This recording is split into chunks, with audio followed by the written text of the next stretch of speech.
At the outset, can I welcome you, Minister, and salute and thank you for your painstaking and hugely competent work on the entire Brexit question. First of all, in winning the support of our European partners for the Irish position and winning their solidarity right through the process.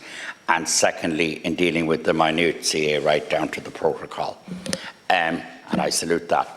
And you can also observe today, Minister, that the entire House here is mandating you, if you like, or supporting you, or echoing the call to you to continue steadfastly to work to make the protocol work and to arrive at consensus there, but while maintaining international agreements. I also want to salute my colleague, Senator Lisa Chambers. I have the privilege of being on our Select Brexit Committee with her, with a number of the other speakers here, and she leads that committee with an extraordinary competence and commitment, and I want to salute that. That's a very important committee, and certainly for the region from which I come.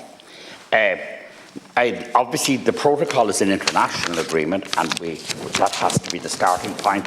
It's negotiated between the EU and the UK, and it's not something we negotiated. It's an international treaty between the EU, or agreement between the EU and the UK, and has to be seen as such.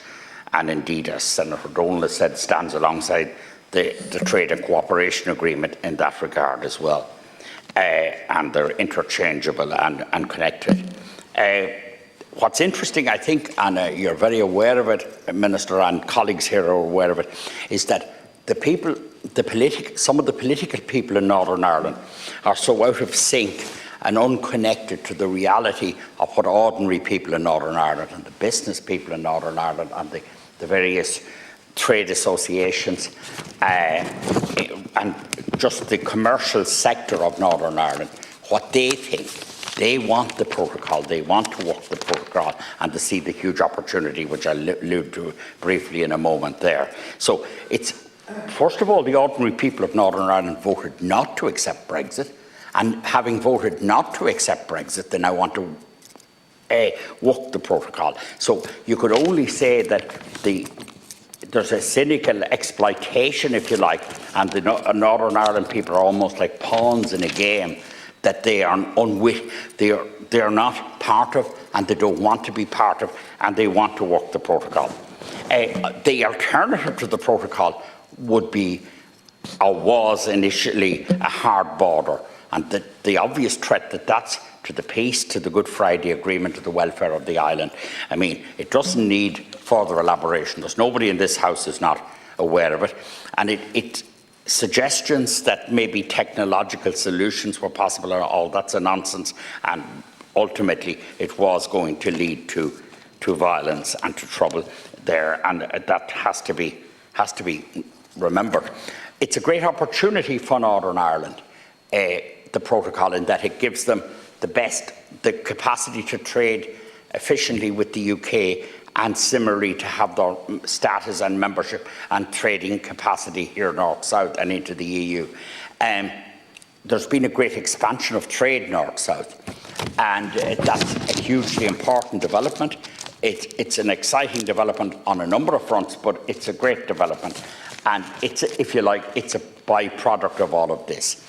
I think we should recognise that Commissioner Šefčovič made very, very generous proposals and workable proposals, in that effectively, if I understand it correctly, and I presume you have alluded to this, Minister, in the beginning and will maybe in summary, that if I understand it correctly, it removes about 80% of the potential difficulties of the protocol in terms of checks, customs checks and trading difficulties.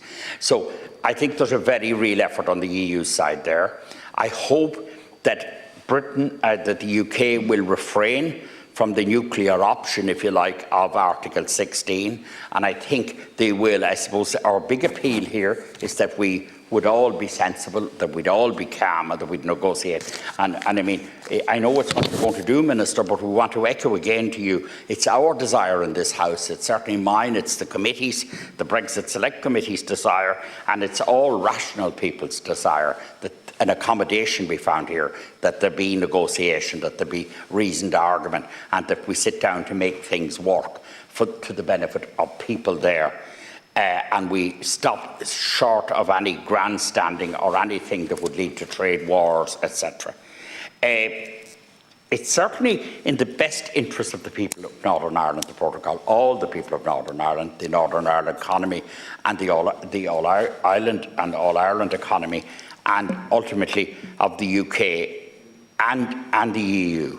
So I suppose, first of all, we endorse, if there's a message I'd like to send to you, Minister, and I think it's a consistent theme in all the contributions today, that we support the protocol. It is an international agreement, but we do want to support negotiation. We do want a reasoned outcome. We don't want confrontation on it. We do want the best interest of the people of Northern Ireland to be the ultimate arbiter of how we go about this, and the best interest of Northern Ireland certainly lies with the Sefcovic proposals and with further modifications there, just to ensure that we have smooth trade, north, south, east, west, and that we avoid anything that would contribute to polarisation or flashpoints. And I think it's a consistent theme, but it's an important debate, and I certainly welcome it. And in conclusion, Cathaoirleach, I think it's great that there's a consensus in the House, there's a unanimity, there's a clarity in the House that it's a reasoned approach, basically. We want to continue ultimately for the welfare of ordinary people in Northern Ireland, that their incomes, their livelihoods, their way of life and their supply of goods and their quality of life and all that remains intact, and that regular living, and that there is a respect for the fact that they didn't in the first instance vote for Brexit and voted against it, and that there's a respect for the fact that the great majority of people there want to work the protocol. So ultimately those people should be the arbiters of our direction. But I certainly favour, Minister, a negotiated approach, and a peaceful and a reasoned approach, and trying to arrive at consensus and handing out the olive branch where we can. Thank you very much.